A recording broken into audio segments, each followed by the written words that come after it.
La oficina media, como sabéis, siempre intentamos ser útiles de vez en cuando para organizar eventos de reflexión y de casos de estudio para, bueno, iluminar un poco nuestro horizonte. Hoy nos toca yo creo que una primera sesión de inteligencia artificial.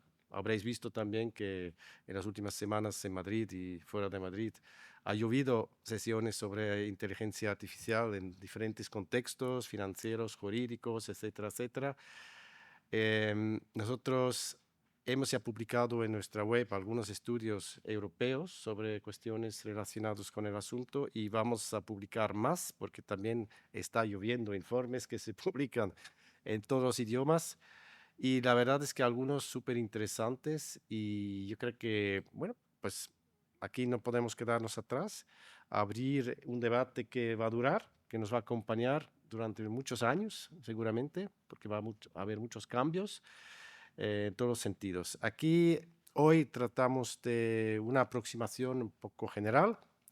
Yo creo que tenemos algunas cuestiones interesantes que ofrecer y ya a posteriori lo que intentaremos es, en la medida que vayan surgiendo casos de estudio realmente complejos e interesantes en nuestro entorno, pues invitar a gente que venga y que nos lo cuente, ¿no? Tanto los que han triunfado como los que se han llevado unos palos.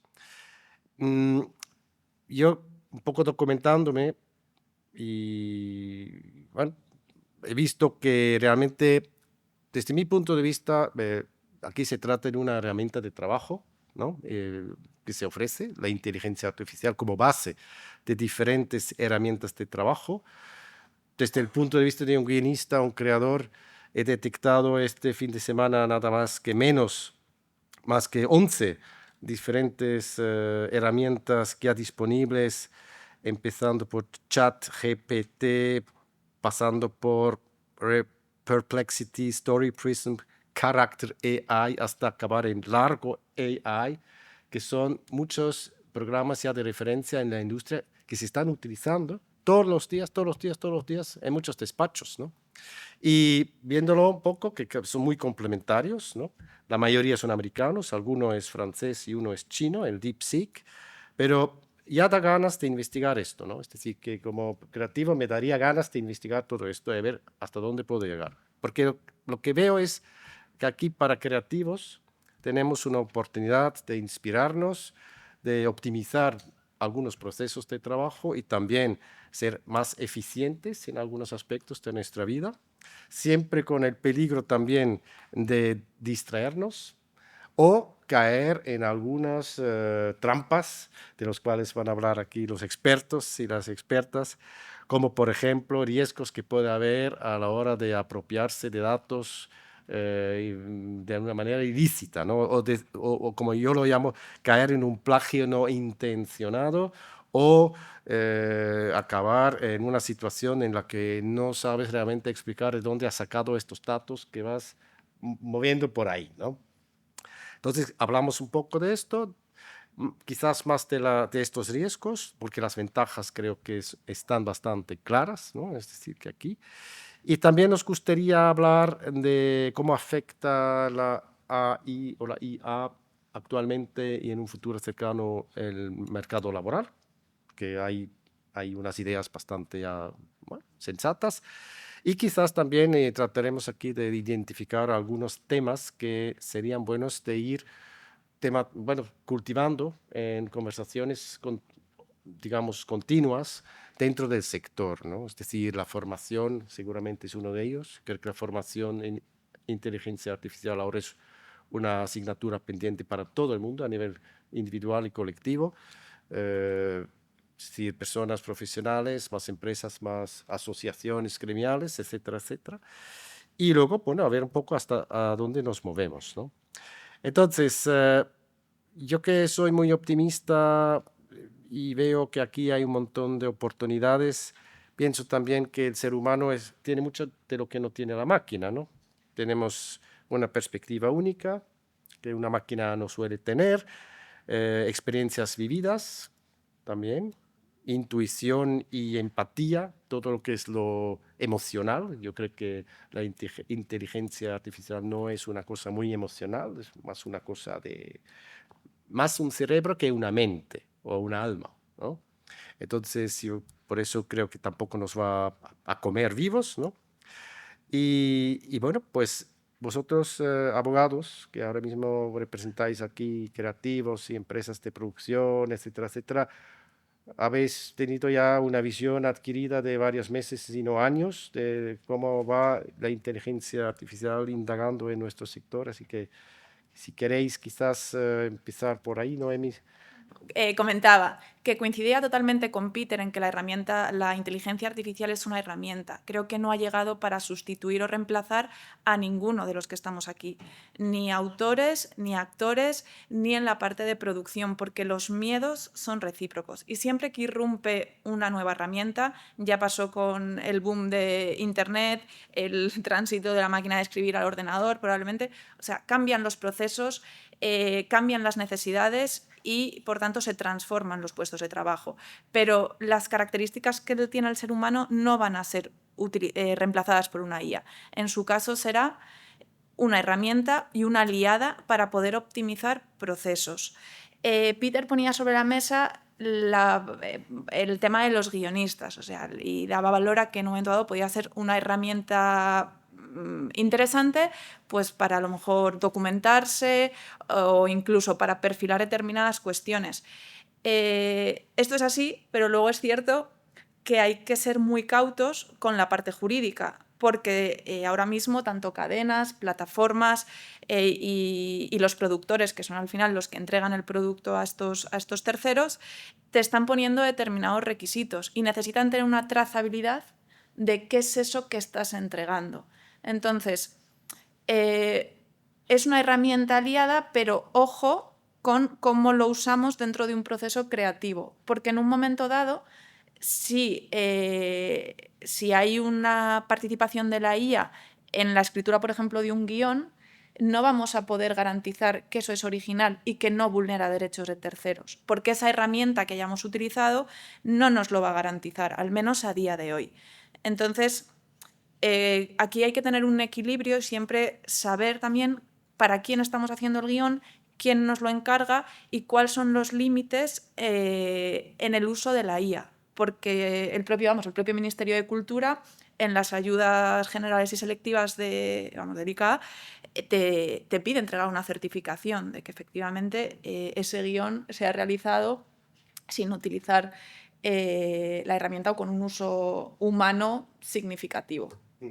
Eso es un punto muy interesante y sobre todo porque yo sé que ahora nos lo cuentas, Tomás, que hay una serie de esfuerzos de poner orden, ¿no? Es decir, esto es lo que procede a la hora de utilizar bien intencionadamente la IA, ¿no? Pero ahora yo pregunto, partiendo de la probabilidad de que todo el mundo lo usa y se lo calla, es decir, que es muy fácil decir que no lo has utilizado, ¿no? ¿Cómo, desde el punto de vista del creativo o también del productor, cómo uno se ha de proteger de caer en esta trampa de la frivolidad, de decir, venga, tampoco lo he utilizado, ¿no? Entonces tampoco hace falta que lo diga, ni tampoco que firme aquí alguna cruz, etcétera.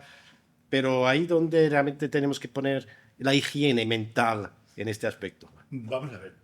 Lo primero que hay que pensar es que se puede utilizar para muchas cosas que no interfieren en el problema. Es un ayudante para infinidad, para los propios abogados es una maravilla la inteligencia artificial sin tener necesidad de tocar el asunto de la titularidad de derechos o la propiedad intelectual. Un ejemplo claro. Ayer mismo, a veces los abogados llevamos asuntos de plagio. La inteligencia artificial, y no una especializada en plagio, sino la que tenemos en mi despacho, que permite comparar dos contratos. Bien, en un minuto te compara dos guiones y te dice exactamente dónde están las diferencias y las semejanzas. Un trabajo que anteriormente exigiría un perito especializado, tal vez una semana, jornada completa. Y esto, insisto, no estamos hablando de autoría, simplemente te compara y te analiza. Y luego, retomando lo que decía Noemí, es cierto que la industria audiovisual, en concreto los productores y los guionistas, deberían o deben estar en el mismo bando en este asunto. De hecho, algunos de los grandes pleitos que actualmente hay en el mundo, porque hay en todo el mundo juicios importantes entre los titulares de derechos y las empresas de inteligencia artificial que se han entrenado utilizando obras masivamente, reproduciéndolas para entrenar a los sistemas. Ojo, no todas lo han hecho igual. Algunas inteligencias artificiales han pagado licencias estupendas por utilizarlo y tienen acuerdos con los titulares de derechos. Otros sistemas de inteligencia artificial por lo menos adquirieron las obras lícitamente, pagaron por esos libros y luego lo han utilizado como un uso para entrenar a la inteligencia artificial, y otras se han limitado a escanear todo lo que había escaneable en la red y apropiarse de ello. No es lo mismo. Pero volviendo al asunto de los pleitos, son precisamente los productores audiovisuales, en concreto Universal y Disney, o titulares de derechos como el New York Times, los que sostienen los mayores pleitos con la inteligencia artificial por el entrenamiento no autorizado de la propiedad intelectual. Hay muchísimos usos no conflictivos y precisamente los conflictivos están en los que estamos hablando.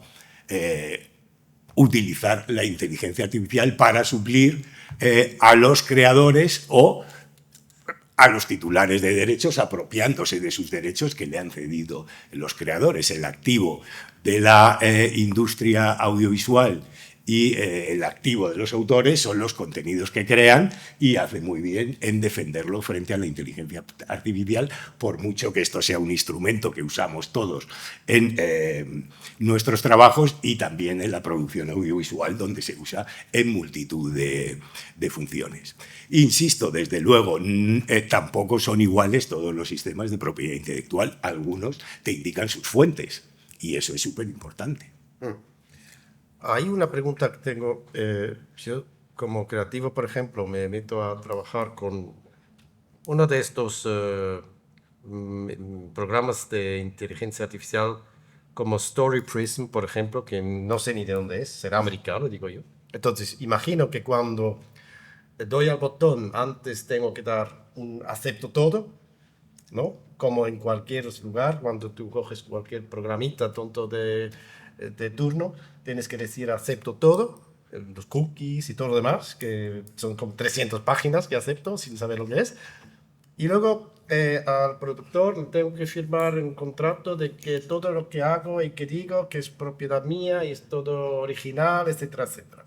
Entre un clic y una firma, ¿cuánto peligro hay realmente? A ver, esto es un punto importante. Lo primero, todas las herramientas de IA tienen en sus webs sus términos y condiciones, que son a los que tú te adhieres en el momento que haces el clic, y los que habitualmente no te lees. Vamos, sea en una herramienta de IA, sea en Instagram o sea en Meta, o sea, poca gente los lee. Nosotros a veces sí, porque tenemos que analizar los términos y condiciones para saber, punto 1, cómo se ha entrenado, punto 2, si esa IA te da garantías de que has entrenado lícitamente y por lo tanto tiene los derechos de ese resultado que te va a dar. Y luego, punto 2, si, esto a lo mejor no pasa tanto con el guión, pero sí con temas de imagen, si el uso que te permite, o los términos y condiciones te permiten hacer un uso comercial, no solo un uso interno para dentro de tu empresa, pero sin una comercialización. Entonces, ¿cuál es la cuestión aquí? Primero, ¿qué uso haces tú de la herramienta? La herramienta, yo qué sé, te hace un pulido, te cambia el tono a quiero algo que tenga más humor o que sea más drama, o te aporta originalidad, porque para mí ahí también lo equiparas como si tú quedas con Tomás, le dices, Tomás, ¿qué te parece esto? Dame unas notas. ¿Tomás te está aportando originalidad o simplemente es un consultor y por tanto no tendría derechos? Si la IA simplemente ha sido un consultor sin aportar una originalidad, ahí, bueno, tú podrías seguir garantizando que eso es original y es tuyo. Si la IA genera, o sea, tú le metes unos prompts para que te genere la trama, te genere parte del guión y te aporte originalidad, realmente lo que estás garantizando no es real. Ahora bien, la trazabilidad de eso, las opciones de que luego un tercero demande, puede llegar la demanda al productor y en última instancia a una plataforma, a una tele.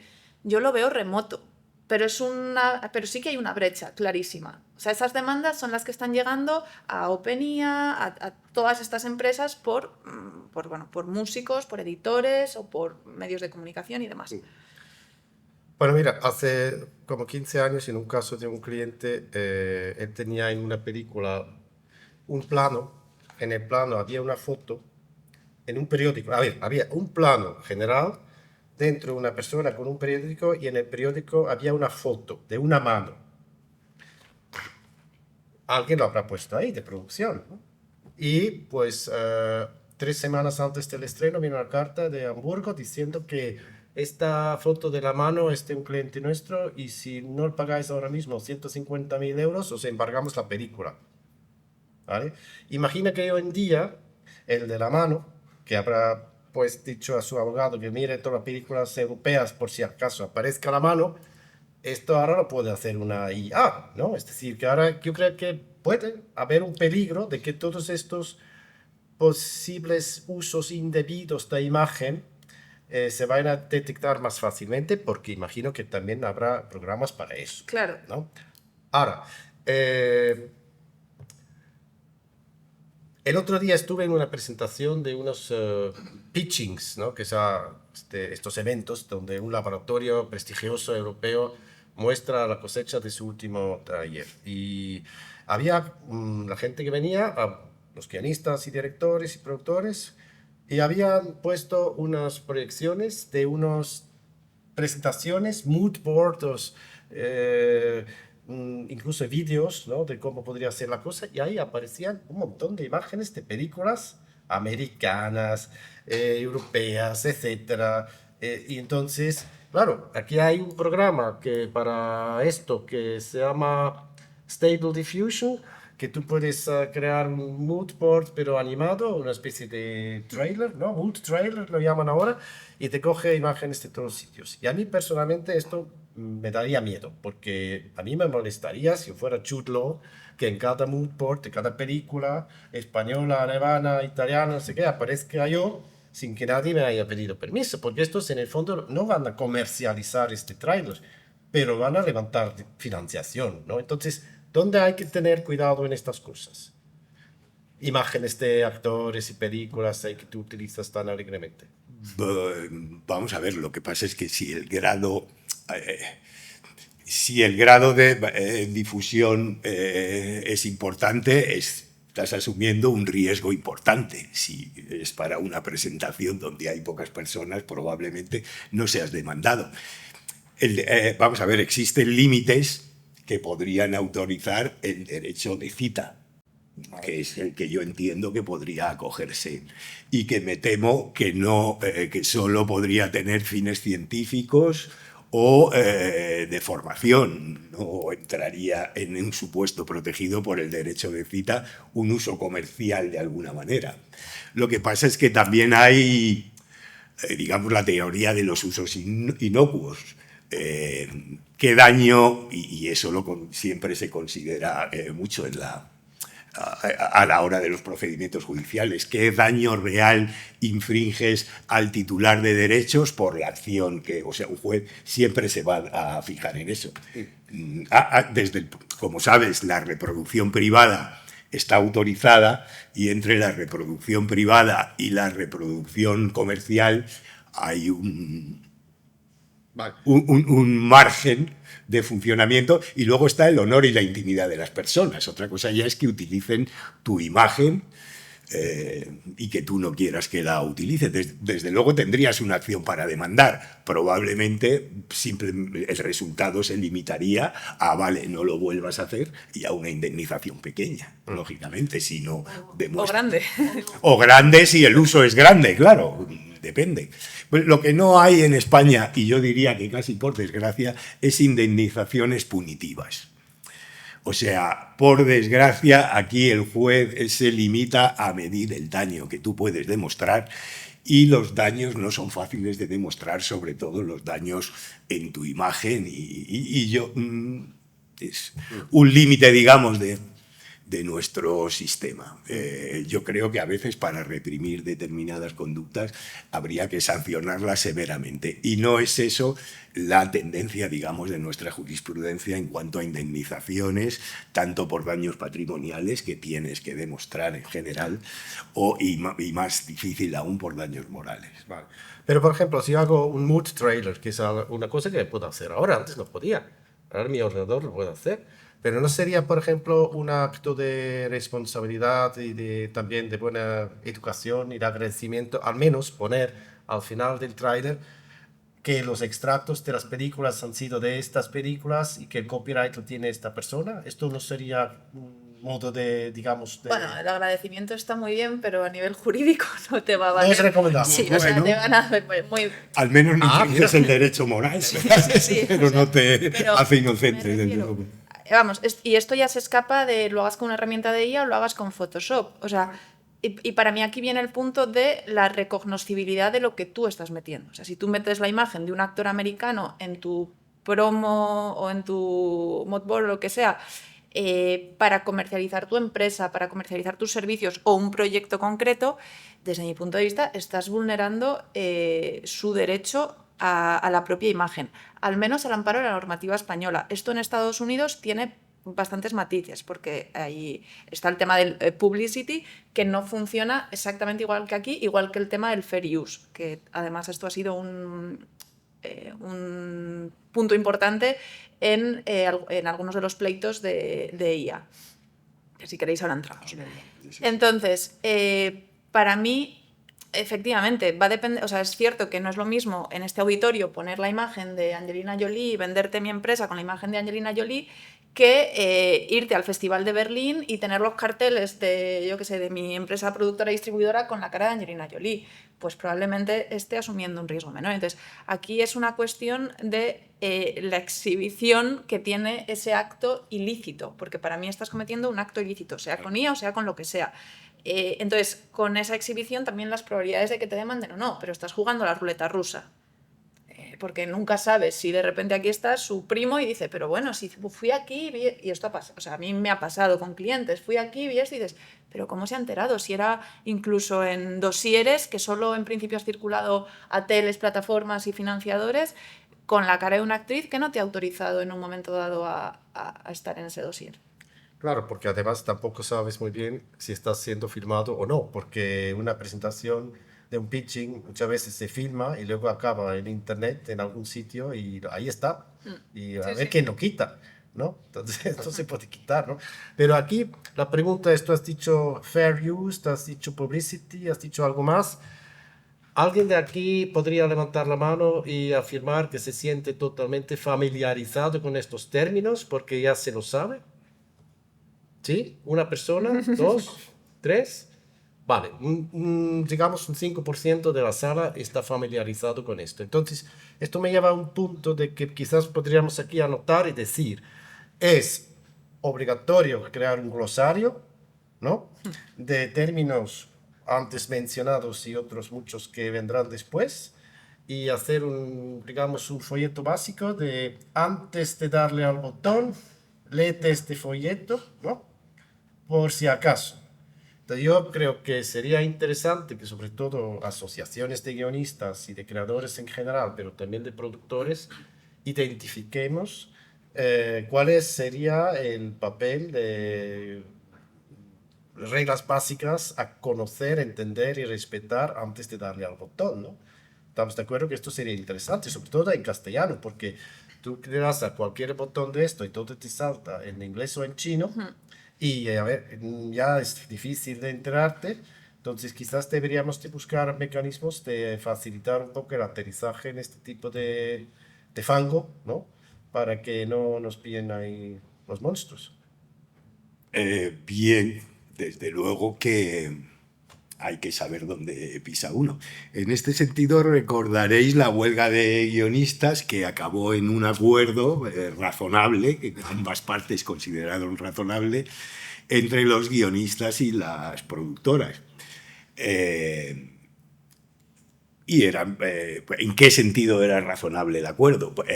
vamos a ver, los guionistas no podrían utilizar la inteligencia artificial si no es con conocimiento y autorización de su productora, parece sensato. Los productores no pueden hacer pasar guiones por guiones escritos por guionistas si no han sido escritos por guionistas, digamos, no pueden dar la condición de guionista a la inteligencia artificial, no quiere ni hacerla titular de derechos. No quiere decir eso que no se pueda utilizar en ningún grado ni escribir guiones, porque oye, si la inteligencia lo hace y tú los escribes, otra cosa es que eso pueda generar derechos de guionista. Oye, eso no es un guionista, y tampoco se puede obligar al guionista a utilizar la inteligencia artificial si él no quiere. Por ejemplo, serían medidas prudentes por parte de un guionista y de un productor. Nos planteamos ahora en los contratos, claro, tenemos que hablar de esto y no siempre el resultado es igual. Desde luego a las productoras no les gusta que los guionistas utilicen inteligencia artificial sin su consentimiento, cosa que comprendo perfectamente. Y sin embargo no se atreven tanto a comprometer, algunas, otras sí, a comprometerse a que el guión no se utilizará para el entrenamiento de la inteligencia artificial, cosa que preocupa sobremanera a los guionistas. Pero como, vamos a ver, empresas importantes, imaginaos, pueden utilizar sistemas de inteligencia artificial propios o por lo menos adaptados a su propia organización, digamos, y que no tengan conexiones por fuera. Hemos tocado antes un tema importante, es qué licencia estamos aceptando cuando utilizamos un sistema de inteligencia artificial. No estaremos compartiendo con ellos o incluso haciendo titulares a ellos de los derechos sobre esa obra que genera la inteligencia artificial siguiendo nuestras instrucciones. Como comprenderéis, todo esto es delicado y sí convendría un pequeño manual de instrucciones, aunque sea básico. Básico. O sea, a mí aquí sí que, o sea, quiero poner el foco en una cuestión que has dicho y que me parece muy interesante, que es el miedo del guionista que luego el productor use ese guión para entrenar IA. Aquí no tiene nada que ver si la productora tiene su entorno seguro y circuito cerrado y por tanto no sale de ahí, o si son herramientas abiertas. Pero es que hace 2 minutos hablábamos de que el guionista a lo mejor usaba IA como herramienta en el proceso de escritura del guión.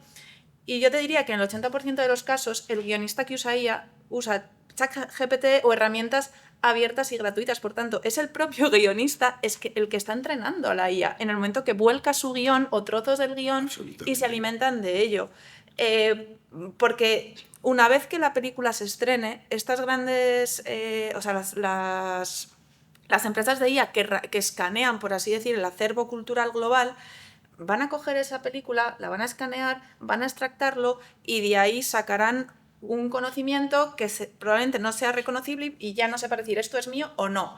Pero es cierto que se pone mucho el foco en que el productor no use el resultado de mis servicios para entrenar IA cuando todas las personas que conforman la cadena de valor, autores, artistas y demás, probablemente usen herramientas y no paguen licencias ampliadas que hagan que con eso que vuelcan en la herramienta no se esté entrenando a empresas chinas a empresas de IA chinas y americanas. Entonces, claro, es un poco... Estoy de acuerdo plenamente con eso, tienen que tener cuidado todos. Sí, pero me refiero al final, vamos, esto puede que me equivoque, y los guionistas que usan herramientas de IA tengan el ChatGPT versión ampliada empresarial bueno, digo ChatGPT porque es al final el que yo creo que todos tenemos a lo mejor en el móvil. Ellos mismos están entrenando. Bueno, es que... Sí, a lo mejor sin saberlo, pero...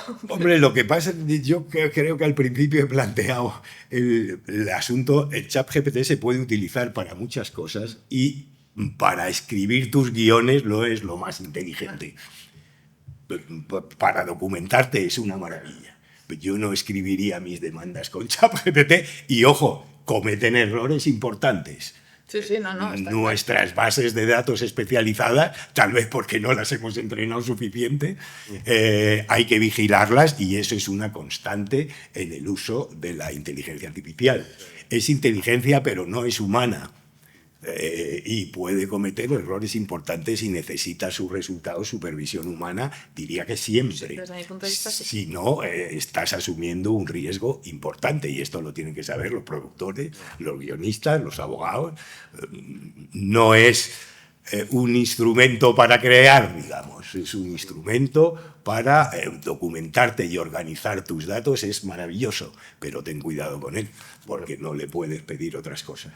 Sí, sí, estamos de acuerdo que ChatGPT parece muy limitado en muchas cosas, pero luego hay unos otros que, y no soy accionista de ninguno, si lo menciono aquí, hay unos que se llaman Pseudo-Write, Storywork, Midjourney y Stable Diffusion, que son asistentes de escritura, por lo visto, muy sofisticados y ha llegado a un nivel realmente, digamos, considerable. Y algunos también son, como Midjourney, son programas de inteligencia artificial, lo que hacen es convertir texto en imagen, ¿no? Y también en personajes, y también en storyboards. Entonces, esto se puede aplicar sobre todo en temas de animación, pero no solamente. Entonces, y ahí a mí una de las preguntas que me hago también es el tema de la música. Porque ahora, el otro día, alguien me comentó que en alguna de estas plataformas más populares, de la cual tampoco soy accionista, lamentablemente, que es Spotify, ahora ya hay un porcentaje cada vez más grande de canciones generadas por inteligencia artificial y que algunos acaban siendo impuestos muy grandes, ¿no? Y en el cine y en la televisión, la banda sonora, bueno, empezando por el sonido, es algo importante, sonido también que incluye efectos, pero luego las bandas sonoras de música forman parte de cualquier obra, habitualmente, ¿no? Y que uno puede siempre tener la tentación de pagar lo menos posible para la música, ¿no? En algún caso. Luego hay otros que lo cuidan muchísimo y luego se nota, porque una banda sonora es algo precioso, ¿no? Pero en las bandas sonoras, ¿qué pasa? ¿Hasta dónde llega ahí también la tentación, el peligro y cómo tenemos que gestionar esto para no caer en ninguna trampa de estas que puede haber por ahí? No sé si tenéis alguna referencia. A ver, aquí entramos además en otro tema. Yo pienso en la producción independiente española que necesita su certificado de nacionalidad y que para pedir un certificado de nacionalidad en el ICA tiene que acreditar la cadena de titularidad. La oficina, en España yo creo que todavía no se ha dado la casuística. La Oficina de Copyright de Estados Unidos no inscribe ni registra obras creadas por IA si no hay una intervención humana significativa y real. Y hay temas hay determinados proyectos que pueden generar conflicto, que pueden estar en un gris, y ahí es muy importante la carga probatoria. Pero estamos en España, y en España tú tienes, para poder calificar una obra y por tanto cumplir con los requisitos que habrás adquirido con financiadores y demás, tener tu certificado de nacionalidad y acreditar la cadena de titularidad. Si tú a día de hoy fueras al ICA y dices, bueno, tengo la cesión de derechos del guionista, del director, pero del compositor es que es una obra sintética, dudo mucho que te lo pasaran y que te dieran un certificado de nacionalidad, porque a día de hoy, o sea, esa parte que has generado de forma sintética no le puedes equiparar a un autor. Y tienes una música. O sea, no creo que se haya dado, bueno, no se ha dado ningún caso todavía en el que se intentan pedir unos certificados de una obra sintética. Y es cierto que el ICA tampoco es la Oficina de Propiedad Intelectual. Ellos regulan, o velan por otro tipo de requisitos.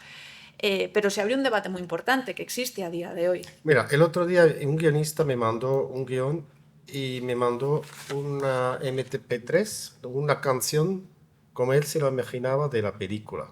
Y lo había él hecho prompteando, como se dice, sí, en internet. Dice, mira, quiero una canción de este rollo, con este estilo, con este texto. Y hace la máquina y sale la canción y me la manda a mí. Pero en un contexto, digamos, de confianza, de compartir una cuestión, no era para difundirlo. Pero y si a la gente tan alegremente se pone a componer canciones sin tocar un instrumento, porque la máquina lo permite, algunas de estas que no he mencionado, También se ponen a jugar a ser abogados y te puedo asegurar que no es lo mismo. Sí, vamos a ver. A nivel de lo que uno puede hacer, yo tengo un amigo que ha escrito una novela de Tintín con la inteligencia artificial, con su propio argumento. Claro, a él se lo ha pasado muy bien. A mí, aparte de que, en principio, como que no me hace gracia el asunto, plantea muchos problemas. Lo primero, lo que hace la inteligencia artificial autónomamente es protegible y según el enfoque y según la ley española, como decía Noemí, oye, aquí autor es una persona natural. Una sociedad no puede ser autor de nada y si no hay una persona que lo haya creado, no es protegible, no está en el ámbito de aplicación de la ley, lo cual quiere decir que cualquiera te lo puede plagiar. Eso sería desde un punto de vista jurídico. Y segundo, ¿estás seguro que es original? Tu amigo ha visto las fuentes de quién ha copiado, porque tener por seguro que eso está copiado de una serie de autores. Lo que pasa es que pueden ser 100 y que eso sea difuso, o pueden ser 2. La máquina no sabe tocar ni sabe componer. Ha aprendido copiando, que es lo que hace la inteligencia artificial. No es humana, pero la imita. Y si la entrenas, pues lo imitará cada vez mejor. Pero no es un compositor. Y en principio, ya te digo, tienes un problema jurídico doble. Primero, a ti te lo van a poder plagiar, por lo menos en tanto se solucione esta cuestión claramente de la titularidad de los derechos. Insisto, no parece protegible cuando el artículo 1 de la ley ya te dice que la propiedad intelectual solo la puede crear una persona, al menos en España. Y segundo, no tiene ninguna garantía de no tener un problema importante, porque si tú haces eso, tendrás que responsabilizarte de sus efectos y puedes ocasionar un daño importante a muchos autores, entre otros dejándoles sin empleo utilizando sus propias obras. Y eso pues es grave. Bueno, a mí la pregunta que me hago es que el otro día lo he puesto en un artículo que escribí muy interesante, ¿no? En Hollywood me parece que se producen cada año 15.000 horas de contenidos de cine. Y en YouTube se suben cada día, creo que 200 millones de horas o algo parecido. Es decir, que hay una avalancha ahora de contenido creado por individuos, como los aquí presentes, ¿no? El Creator Economy, creo que se llama, ¿no?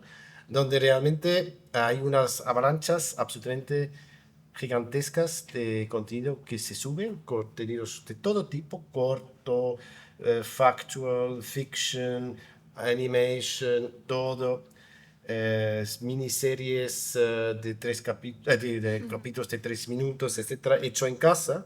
Entonces, ¿quién controla todo esto? Es decir, en YouTube, por ejemplo, YouTube es ahora el número 1 indiscutible del mundo de plataformas de contenidos. Se come a todos los demás con palillos, ¿no? Pero ¿quién controla todo esto? Porque el problema también es que una vez que tú sueltas ahí un vídeo y se hace viral, puede acabar siendo un mega éxito en un lugar remoto del planeta donde tú ni tienes idea de que está ahí, ni tampoco conoces la legislación. Porque el otro peligro o la paranoia que se nos da a veces es el marco legal tan diverso, ¿no? Una cosa que en China puede ser ilegal, en Francia puede ser legal y luego en Inglaterra puede volver a ser ilegal, ¿no? Entonces, primera pregunta, la avalancha, ¿quién lo puede controlar? ¿Alguien lo puede controlar? Hay gente que hace plagio por un tubo y nadie nunca la va a denunciar porque no hay manera de pillarles. Y luego, ¿dónde está el peligro de que hagas algo imprudentemente y dices, venga, va, esto me lo callo y luego esto de pronto se convierte en viral o lo que sea y luego te dan una hostia de estas? A ver, YouTube en sus orígenes no tenía o tenía muy pocos filtros a nivel de piratería y demás. Actualmente, como tú subas un contenido que tiene derechos de terceros, puedes denunciar en la propia plataforma tiene sus escaneos, bueno, o lo que sea de tecnología para detectar determinados otros individuos, igual que en Instagram y creo que en TikTok, que en un momento dado salta. Lo que tú subes a YouTube no pasa a ser de dominio público. De hecho, vamos, todas las cadenas, plataformas habitualmente tienen Clan tiene su canal en YouTube en el que sube sus series porque los niños consumen, porque al final es una forma, o sea, es un cambio en las formas de consumo. Los niños consumen YouTube en el móvil del padre y les ponen los capítulos de 3 minutos. Pero eso no está en el dominio público, eso tiene unos derechos. Entonces, que es cierto que es a lo mejor más fácil extraerlo o moverlo, pero al final aplica igual que si tú tienes una peli que sale en Movistar o en Netflix y la pirateas como la pirateabas en su día y la vendías en el Top Manta. O sea, el efecto es exactamente el mismo. ¿Cuál es a lo mejor el reto de la IA? Pues que efectivamente, igual que en la propiedad intelectual, no va a haber un uso armonizado mundial. Y los grandes gigantes tecnológicos que manejan las herramientas sí que tienen un alcance global. Entonces, a lo mejor el pleito que en Estados Unidos es favorable para Midjourney, en la Unión Europea, que al final sí que es un marco jurídico armonizado con particularidades por estados, pues las pretensiones de Midjourney no son válidas. Y la teoría del fair use que le ha valido en Estados Unidos, en Europa no tiene nada que hacer. En China pues ya no te sé hacer el paralelismo.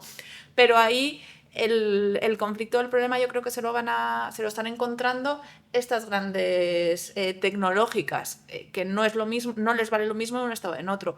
Pero en cualquier caso, yo sí que creo que esto pasará al final a acuerdos con las entidades de gestión y a licencias, porque no puede ser que entrenes con el acervo cultural global, bueno, al menos desde mi punto de vista, sin remunerar y sin compensar a los creadores de esas obras, porque al final ese es el valor, ese intangible. Y creo que ha sido hace un mes, un par de meses, se llegó a un acuerdo en Estados Unidos con el tema de la demanda de los editores, en el que creo que condenaban a una herramienta de estas de OpenIA a pagar $1.500 millones, creo que eran. Y tú lo piensas y dices, wow, madre mía.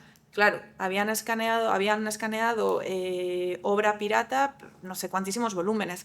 Al hacer la cuenta, realmente la indemnización, si no me equivoco, era 3.000 euros para cada autor.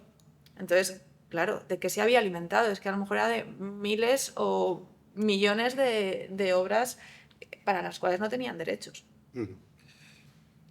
Yo creo que la clave va a ser en regular, ¿no? Hasta donde se pueda. Y luego, pues, la suerte de cada uno de decir, venga, una herramienta la voy a tener que dominar con prudencia, ¿no? Con acompañamiento. Si ahora ya estoy pensando si cada guionista tiene que fichar un abogado, sería muy triste, No. ¿no? Digo, de manera permanente, para vivir en su casa casi, porque antes de dar una tecla, preguntaré si por si acaso hay un riesgo, ¿no? Pero yo creo que la clave es aprender, a ver qué hay, saber utilizarlo, ¿verdad? Conociendo las implicaciones que puede tener esto a nivel jurídico y de derechos, etcétera, etcétera. Y luego transmitir este conocimiento más ampliamente, porque yo creo que ahora hay una desigualdad generacional, para empezar, es decir, que los que somos ya un poco más mayores nos cuesta más conectar con este tipo de herramienta. Los jóvenes quizás sois más espabilados, pero yo creo que estaría muy bien tener estructurado un flujo de información y formación que cada uno que quiera puede acceder a ello. Y no lo veo por ningún lado. Es decir, ahora mismo no lo veo en ningún lado. Es decir, que es una carencia, ¿no?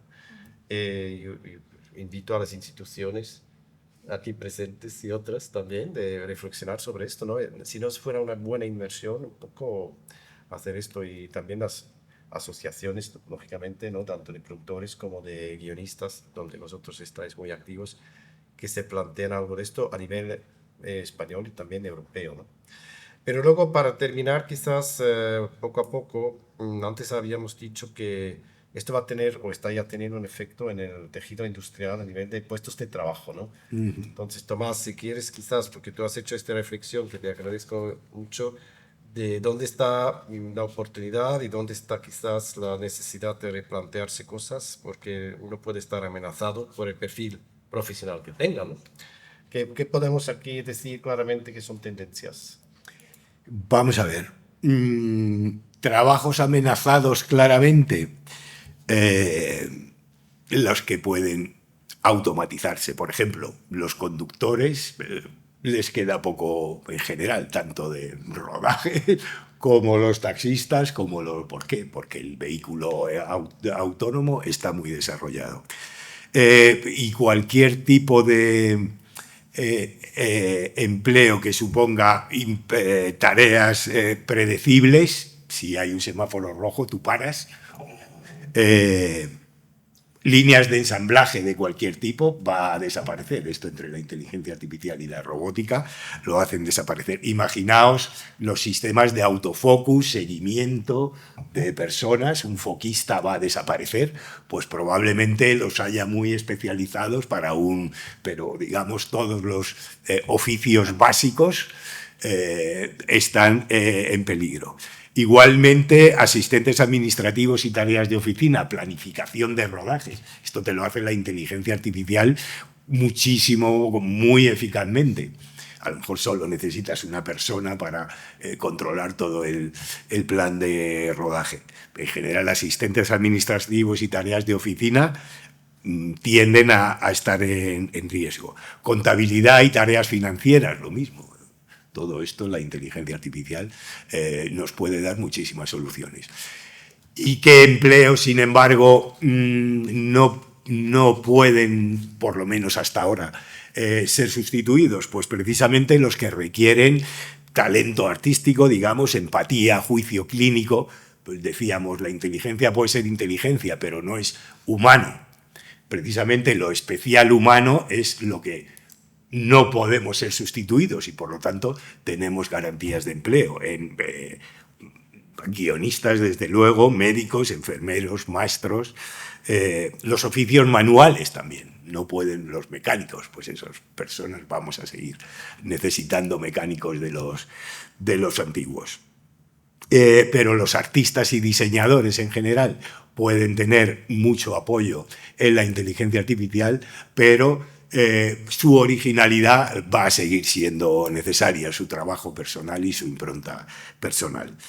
Igualmente, los líderes y gestores en general requieren liderazgo y negociación. Esto la inteligencia artificial no lo va a hacer bien. Digamos, en ese sentido, la posición de un productor que encabeza y lleva adelante un proyecto no puede ser sustituido eficazmente. Sí, has dicho una cosa que has dicho líderes y gestores, ¿no?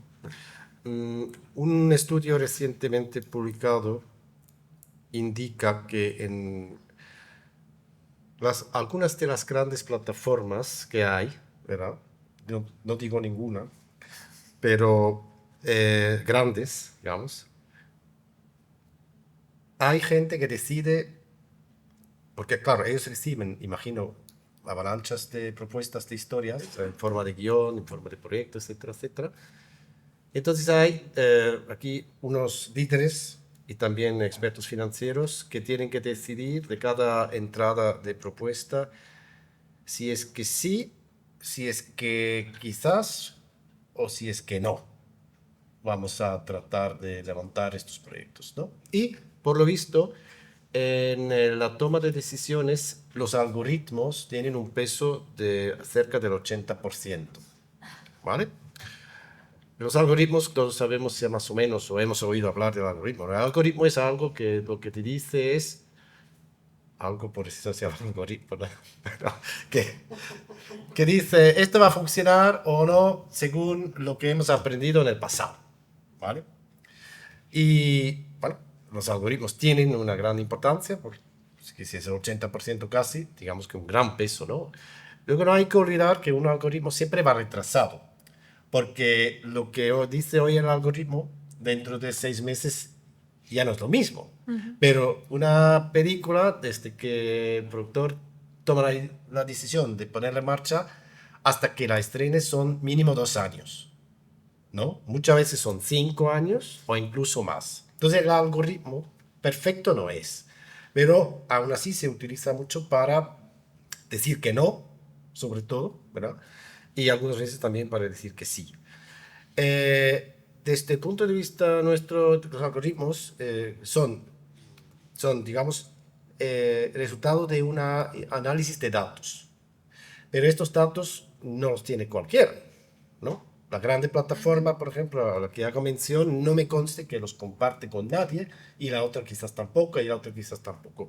El algoritmo, para nosotros aquí presentes, mortales y no multinacionales, ¿cómo lo tenemos que utilizar o entender para que no nos quite el sueño y que nos haga pensar que esto nos puede aportar algo? Es decir, tenemos que utilizar más la IA para entender qué son los algoritmos para poder mejor defender nuestros proyectos ante un posible comprador o institución pública, porque había también los institutos de cine, algunos, están empezando a utilizar inteligencia artificial a la hora de evaluar las propuestas, ¿no? No solamente estamos hablando de empresas privadas, sino también de instituciones públicas. ¿Hay alguna necesidad de aclarar las cosas? A ver, yo no sé si es una necesidad de aclarar las cosas. Aquí es una necesidad de, como usuario ya de cualquier herramienta, o siendo el líder de una empresa, tomar decisiones informadas, pero luego saber si el resultado de esa decisión puede estar sesgado.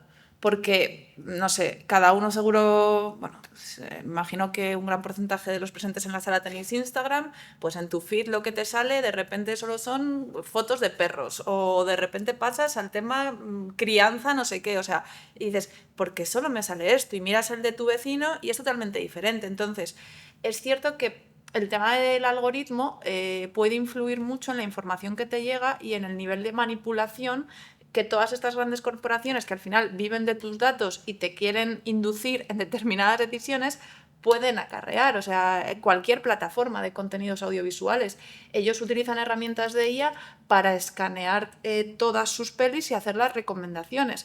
Cuando tú abres cualquier plataforma, no vas a tener la misma portada que tengo yo, porque a lo mejor yo he visto un documental, no sé, de Aitana y tú has visto uno de Leonardo da Vinci. Entonces te saldrán los contenidos por esto. ¿Qué pasa? Que también nos hacemos muy vagos. Entonces aquí ya es una cuestión de seguir trabajando el pensamiento crítico, que es valiosísimo para el ser humano. O sea, no te puedes creer ni lo que te venden, te tienes que cuestionar si eso está sesgado o no y de dónde viene. Porque si no, pues es eso, si solo usas ChatGPT para informarte, pues al final nos podemos idiotizar un poco, pero esto ya se escapa de todo. Es muy claro. Precisamente lo que venimos diciendo se puede resumir es, oye, no te fíes del todo de la inteligencia artificial. Los humanos tenemos capacidades maravillosas, nuestra inteligencia es tremendamente compleja e interesante, ni siquiera la conocemos a fondo, los neurólogos están avanzando mucho, pero el sistema de nuestro cerebro es muchísimo más complejo que la inteligencia artificial. Y como decía Noemí, desde luego si estás bien informado, tus decisiones serán mejor fundamentadas. Pero vamos a ver, si nosotros no sabemos el futuro y somos nosotros quien entrenamos a la IA no sabe el futuro.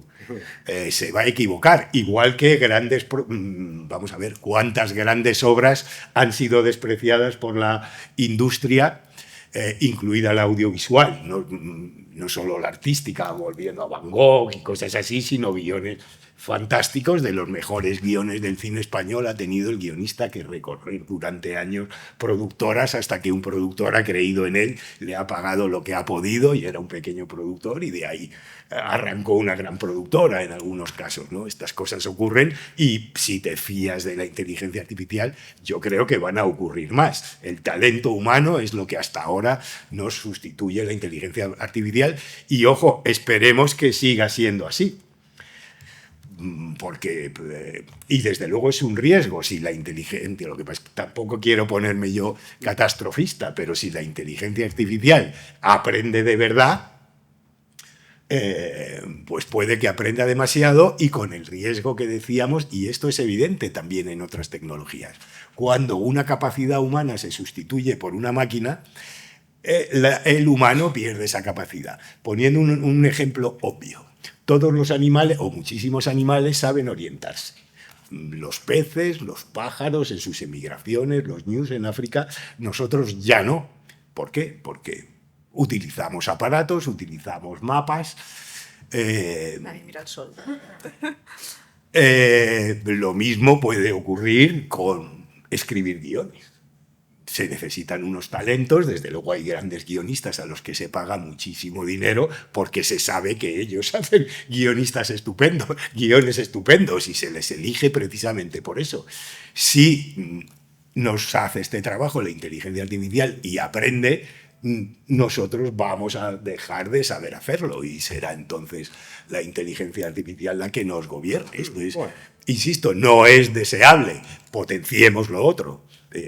La inteligencia artificial es un instrumento impresionante, una potencia de procesamiento increíble. Por cierto, que no hemos hablado de sus peligro de sostenibilidad, digamos, ¿no? Porque la energía que requiere y el calor que produce, parece ser que esto también hay que considerarlo objetivamente. Pero aparte de ello, no sería inteligente que la inteligencia artificial nos dominara y esto puede evitarse. Bueno, ya sabemos desde Kubrick de que al final siempre gana el ser humano, ¿no? Y no lo sabemos, tampoco vamos a alargar mucho esto, quería quizás también un par de preguntas. Yo pienso que la inteligencia artificial, desde luego, es una oportunidad. Si no serviría para nada, al menos serviría para calentar las casas, porque en Zúrich, por ejemplo, van a hacer ahora una fábrica de inteligencia artificial que consume exactamente la mitad de toda la energía que la ciudad de Zúrich en su totalidad. Entonces, no sé cómo lo van a manejar, pero seguro que algún provecho sacarán hasta de esto, ¿no? Entonces, bueno, a vosotros dos, de momento, muchas gracias, porque a mí me ha resultado súper interesante.